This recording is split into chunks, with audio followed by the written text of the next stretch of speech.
Hi, I'm Jess from Full View Solutions, and this is a quick 2-minute tutorial on how to create repeating task templates in Bitrix24. Let's get into it.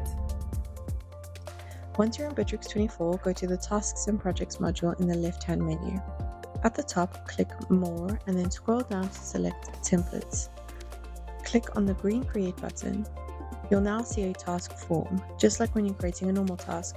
Fill in the task name, assignee, deadline, and any other details you want this template to carry over each time it's used.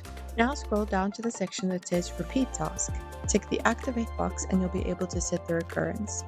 Choose whether you want this task to repeat daily, weekly, monthly, or yearly. Let's say you want it to repeat every 3 weeks on a Tuesday.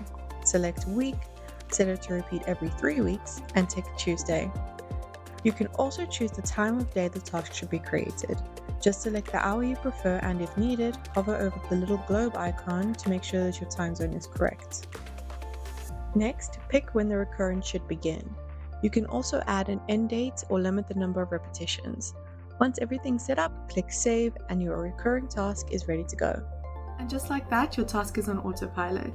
If you ever need help setting things up or want to explore more ways to use Bitrix24, reach out to us at Full View Solutions. Thanks for watching and see you in the next one.